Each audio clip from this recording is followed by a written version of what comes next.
मंदिर की ज़मीन को, मस्जिद की ज़मीन को, कब्रिस्तान की ज़मीन को, मुर्घट्टी की ज़मीन को कब्जा करके और उसका रसीद कटवा करके, या पुराने जो ज़मींदार हैं उनसे पूर्व का रसीद बनवा करके फर्जरी और उसको बेच देते हैं।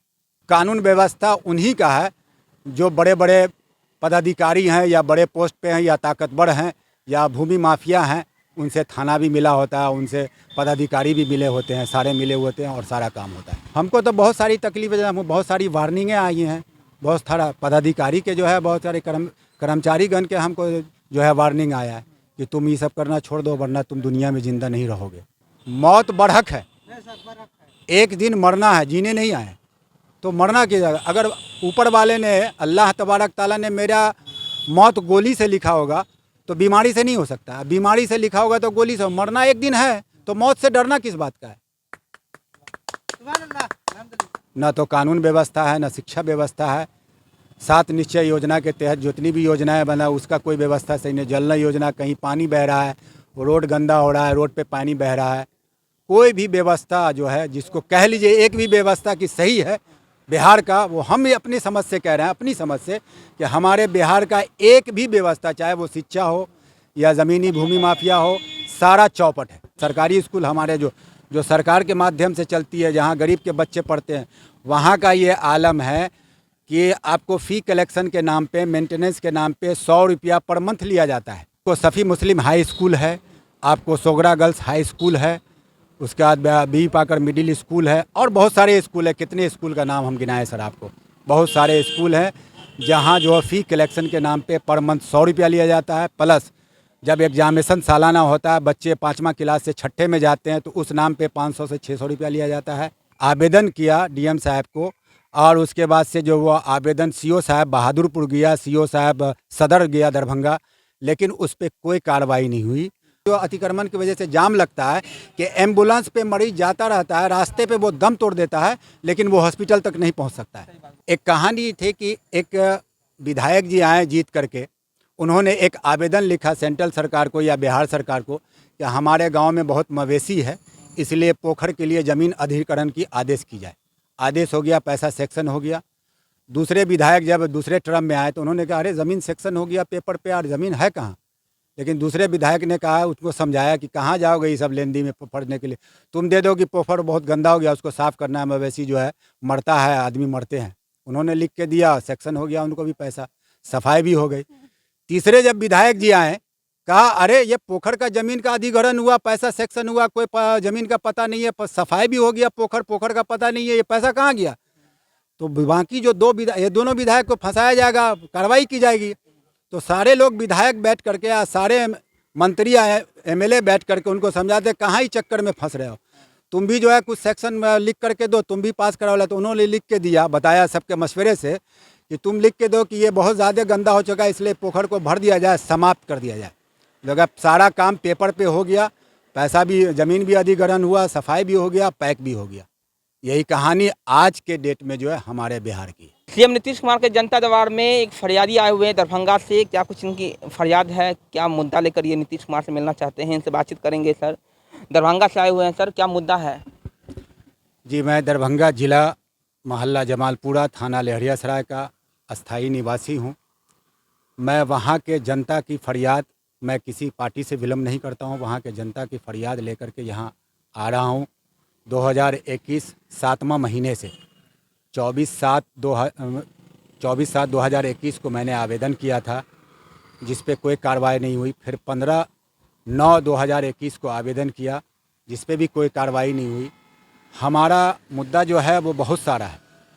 जिस तरीके से भूमि माफियाओं का मुद्दा है कि हमारे दरभंगा ज़िला के भूमि माफिया सीओ साहब को, थाना को अपने मेल में लेकर के सरकारी ज़मीन, जिसको गैर मजरूआ ख़ास कहते हैं, उस ज़मीन को, मंदिर की ज़मीन को, मस्जिद की ज़मीन को, कब्रिस्तान की ज़मीन को, मुर्घट्टी की ज़मीन को कब्जा करके और उसका रसीद कटवा करके, या पुराने जो ज़मींदार हैं उनसे पूर्व का रसीद बनवा करके फर्जरी और उसको बेच देते हैं।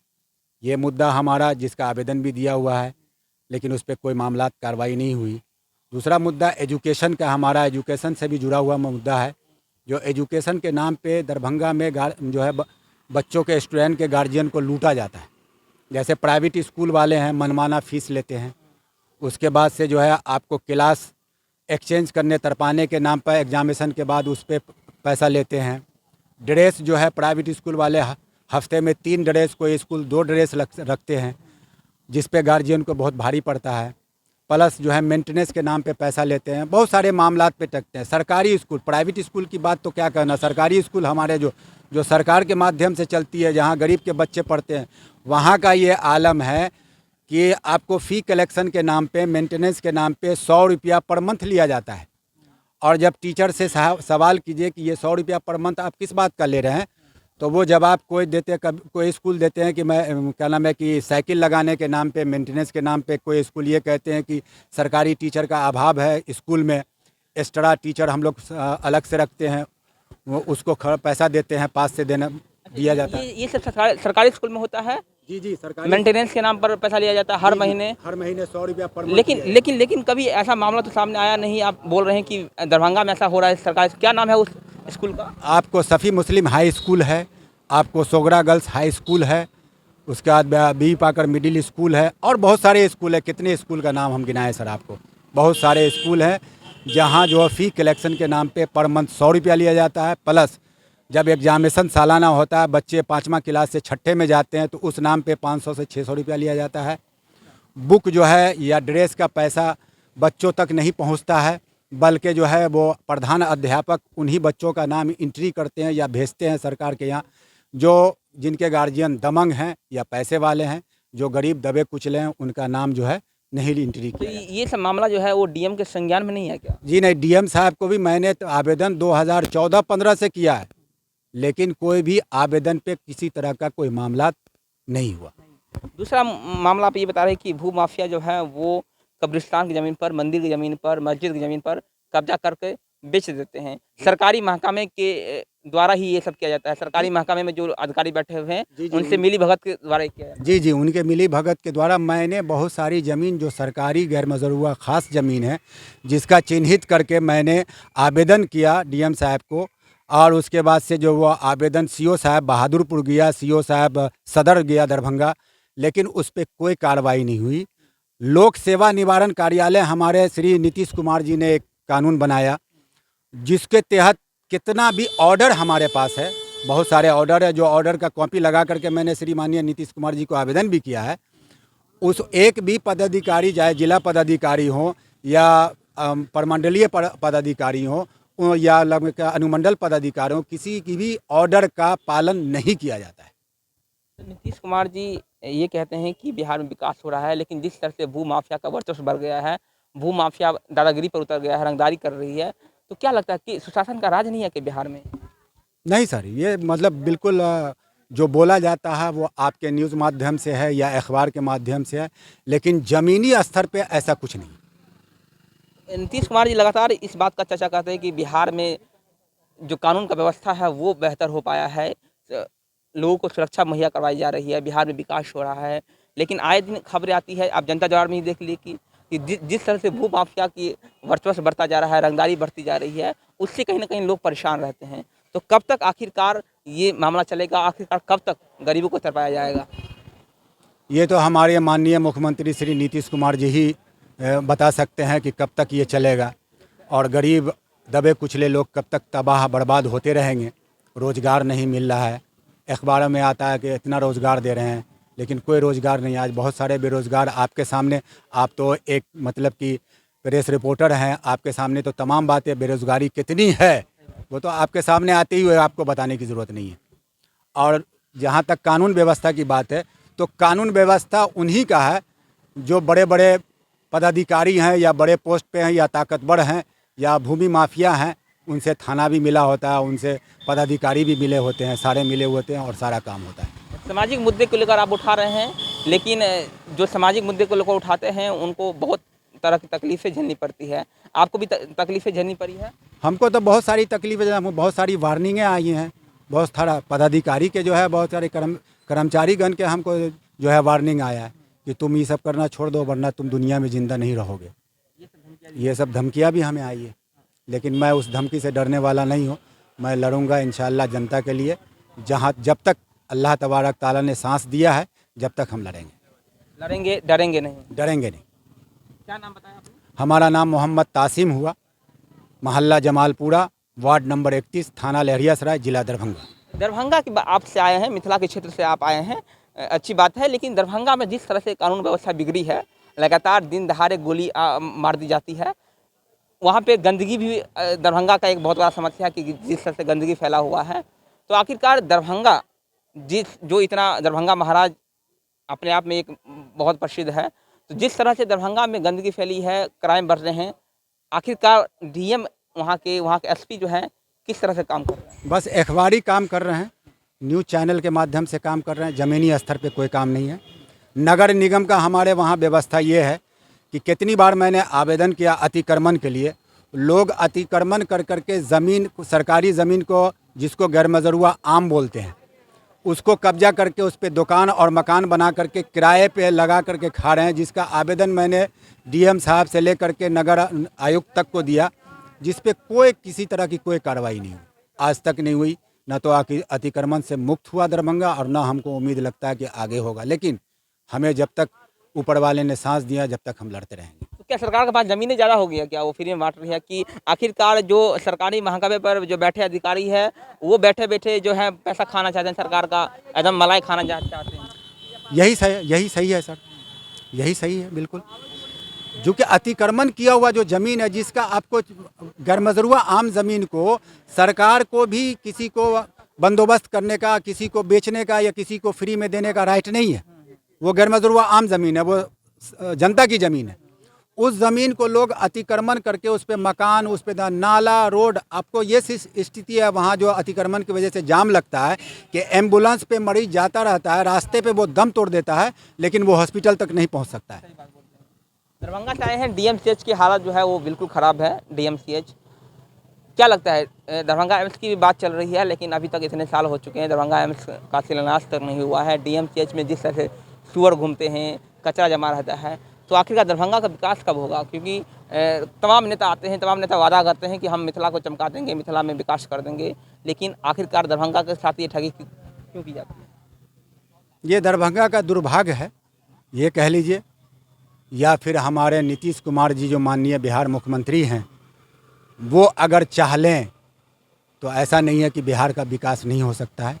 हो सकता है कि उन तक बात नहीं पहुंच पा रही हो और वो सरकारी महकमे तक जो है वो रह जाती हो, इसलिए मैं आपके चैनल से उन तक ये बात पहुंचाना चाहता हूं। नहीं, उनके संज्ञान में सब कुछ है। आप जनता दरबार में फरियादी आते हैं, आपने देखा होगा कि 10 सेकंड भी बात नहीं सुनते हो मुख्यमंत्री जी, 10-20 सेकंड में बात सुन। अब ये तो कलम के बिहार के मुख्यमंत्री हैं, हमारे ज़िला दरभंगा के जो जिला पदाधिकारी महोदय हैं, वो 10 सेकंड बात नहीं सुनते हैं, वो नहीं सुनते हैं 10 सेकंड बात, फ़ौरन कहते हैं नेक्स्ट, सीधा। जहां आप बोलने कहेंगे फरियाद, आप आवेदक आप हैं जी सर, हाँ बोलिए क्या करना, अब जहां बोलना शुरू कीजिए 1-2 लाइन भी नहीं बोले, नेक्स्ट, बस ये खत्म हो गई। ये तो अजीब, ये मुख्यमंत्री तो हैं ही, लेकिन इसके अलावा जो उनके अधिकारी हैं वो भी ऐसे ही है। उनका भी मामला यही है। सारा व्यवस्था पूरे ऑल बिहार का हम समझ रहे हैं, ये दरभंगा ही का मसला नहीं समझ रहे हैं, पूरे बिहार का ही मसला चौपट है। ना तो कानून व्यवस्था है, ना शिक्षा व्यवस्था है। 7 निश्चय योजना के तहत जितनी भी योजनाएं बना, उसका कोई व्यवस्था सही नहीं। जल योजना, कहीं पानी बह रहा है, रोड गंदा हो रहा है, रोड पे पानी बह रहा है। कोई भी व्यवस्था जो है, जिसको कह लीजिए एक भी व्यवस्था की सही है बिहार का, वो हम अपनी समझ से कह रहे हैं, अपनी समझ से, कि हमारे बिहार का एक भी व्यवस्था, चाहे वो शिक्षा हो या ज़मीनी भूमि माफिया हो, सारा चौपट है। नीतीश कुमार जी कहते हैं हम बिहार में विकास कर दिया। विकास क्या है सर, आप तो हमसे ज़्यादा घूमते रहते हैं, हमसे ज़्यादा आप देखते हैं, अनुभव हमसे ज़्यादा आपको है। क्या विकास है वो आपको तो नज़र आता ही होगा। एक रिपोर्ट आई है जिसमें ये कहा गया है कि बिहार में 1 लाख मरीज पर मात्र 6 बेड है। तो जिस स्वास्थ्य व्यवस्था का मंगल पांडे जी गुणगान करते हैं, बिहार में स्वास्थ्य व्यवस्था को बेहतर करने की बात करते हैं, तो 1 लाख लोग मरीज पर 6 बेड मात्र, कैसे बिहार में स्वास्थ्य व्यवस्था बेहतर हो पाएगा? सर ये तो आप देख ही रहे हैं, स्वास्थ्य का व्यवस्था क्या है वो तो देख ही रहे हैं आप, आपको बताने की ज़रूरत नहीं है। पूरे बिहार में स्वास्थ्य का व्यवस्था क्या है, अखबारी ज़बान है, ये बोलने की बात है, अखबार से बोला जाता है, अखबार के माध्यम से हो, आपके न्यूज़ के माध्यम से हो, ज़मीनी स्तर पे ऐसा तमाम राजनेता जो हैं, मंत्री जो हैं, वो सिर्फ कुर्सी पे बैठकर मलाई खा रहे हैं। जी जी जी। एक कहानी सर सुना रहे हैं हम इस पे पुराना, अगर सर के पास टाइम है इजाज़त दें तो। एक कहानी थी कि एक विधायक जी आए जीत करके, उन्होंने एक आवेदन लिखा सेंट्रल सरकार को या बिहार सरकार को कि हमारे गांव में बहुत मवेशी है, इसलिए पोखर के लिए ज़मीन अधिग्रहण की आदेश की जाए। आदेश हो गया, पैसा सेक्शन हो गया। दूसरे विधायक जब दूसरे टर्म में आए तो उन्होंने कहा अरे ज़मीन सेक्शन हो गया पेपर पे, यार ज़मीन है कहाँ। लेकिन दूसरे विधायक ने कहा, उसको समझाया कि कहाँ जाओगे ये सब लेंदी में पढ़ने के लिए, तुम दे दो कि पोखर बहुत गंदा हो गया, उसको साफ़ करना है, मवेशी जो है मरता है, आदमी मरते हैं। उन्होंने लिख के दिया, सेक्शन हो गया, उनको भी पैसा, सफाई भी हो गई। तीसरे जब विधायक जी आए, कहा अरे ये पोखर का ज़मीन का अधिग्रहण हुआ, पैसा सेक्शन हुआ, कोई ज़मीन का पता नहीं है, सफाई भी हो गया, पोखर का पता नहीं है, ये पैसा कहाँ गया। तो बाकी जो ये दोनों विधायक को फंसाया जाएगा, कार्रवाई की जाएगी। तो सारे लोग विधायक बैठ करके या सारे मंत्री आए, एमएलए बैठ करके उनको समझाते कहाँ ही चक्कर में फंस रहे हो, तुम भी जो है कुछ सेक्शन में लिख करके दो, तुम भी पास कराओ। तो उन्होंने लिख के दिया, बताया सबके मशवरे से कि तुम लिख के दो कि ये बहुत ज़्यादा गंदा हो चुका है, इसलिए पोखर को भर दिया जाए, समाप्त कर दिया जाए। लगा सारा काम पेपर पे हो गया, पैसा भी, ज़मीन भी अधिग्रहण हुआ, सफाई भी हो गया, पैक भी हो गया। यही कहानी आज के डेट में जो है हमारे बिहार की। क्या हकीकत बता दिया आपने। आपसे इतना बातचीत इसलिए किया हूँ क्योंकि आप एक सामाजिक कार्यकर्ता हैं और जो भी समाज के लिए काम करता है मैं उससे लंबा बातचीत करता हूँ। और आपसे इसलिए मैं बातचीत किया हूँ क्योंकि समाज में जिस तरह से आप काम कर रहे हैं इसी तरह से आप काम करते रहिए। भले ही नीतीश कुमार जी आपसे मुलाकात करे या ना करे वो अलग बात है, लेकिन आप यूं ही समाज के लिए का भलाई करते रहें तो बेहतर होगा, क्योंकि आपके जैसे लोगों की ज़रूरत है अपने बिहार में, अपने गाँव में, अपने कस्बे में। क्योंकि अगर समाज में भला करने वाला आदमी नहीं रहेगा तो नहीं लगता है कि समाज में विकास हो पाएगा। क्योंकि मुखिया हो या फिर वार्ड मेंबर हो या फिर सीईओ हो या बीडीओ हो, सब भ्रष्टाचार हो चुके हैं, सब जो है भ्रष्टाचार में लिप्त हो चुके हैं। तो फिर बिहार का विकास होना जो है वो बहुत ही मुश्किल है। आपके जैसे ही लोग हैं जो अभी भी समाज के लिए भलाई करना चाहते हैं, समाज के लिए जिंदा हैं, तो ऐसे लोगों का जो है इसलिए आपका सम्मान मैं करता हूँ और इसलिए आपसे बातचीत किया हूँ। अंतिम सवाल रहेगा कि आपको, मैं फिर पूछ रहा हूँ, डर लगता है या नहीं लगता है? हमें सिर्फ डर दुनिया में किसी से नहीं लगता। मौत बड़हक है, एक दिन मरना है, जीने नहीं आए तो मरना की जगह, अगर ऊपर वाले ने, अल्लाह तबारक ताला ने मेरा मौत गोली से लिखा होगा तो बीमारी से नहीं हो सकता, बीमारी से लिखा होगा तो गोली से, मरना एक दिन है तो मौत से डरना किस बात का है। दरभंगा से आए हुए थे अपने सीएम नीतीश कुमार के पास, अपने जनता दरबार में, अपनी फरियाद के लिए नहीं बल्कि समाज की फरियाद को लेकर ये आए हुए थे। लेकिन अफसोस कई महीने बीत चुके हैं, लेकिन सीएम नीतीश कुमार के पास जो ये आवेदन किए हैं उसमें इनका नंबर नहीं आ रहा है और लगातार ये समाज के मुद्दे को उठाना चाहते हैं। समाज सेवी है और लगातार समाज सेवा कर रहे हैं। एक मुद्दा और सर के सामने रखना चाह रहे हैं। एक हमारे वार्ड नंबर 31 चकर अहमद में उर्दू मध्य विद्यालय भीगो है, जिसके में पानी लगा रहता है। जिस पानी की समस्याओं के लिए, नाला बनाने के लिए मैंने नगर आयुक्त जी को, नगर विधायक श्री संजय सरावगी जी को कई आवेदन किया, लेकिन कोई सुनवाई नहीं हुई। आज भी उस उर्दू मध्य विद्यालय भीगो में पानी लगा हुआ है, जिससे बच्चे पढ़ने नहीं जा सकते हैं। टीचर आते हैं हेल करके, उसमें बैठ करके अपना हाजिरी बना करके चले जाते हैं। आएंगे दरभंगा तो आपसे मुलाकात करेंगे और उस विद्यालय में भी हम जाएंगे कि आप कैसे जो है उस विद्यालय में पानी जमा हुआ है और विद्यार्थी जो हैं, स्टूडेंट जो हैं वो पढ़ने के लिए नहीं आ पाते हैं। वो विद्यालय भी हम आपको दिखाएंगे। लेकिन सबसे बड़ा सवाल कि आखिरकार बिहार में शिक्षा व्यवस्था हो या फिर भू माफियाओं का वर्चस्व जो है वो आखिरकार कब तक यूं ही बढ़ता जाएगा, वो बहुत बड़ा सवाल है। बने रहिए हमारे साथ। मेरा नाम वरुण झा है, आप जनता जंक्शन देख रहे थे। बहुत बहुत धन्यवाद।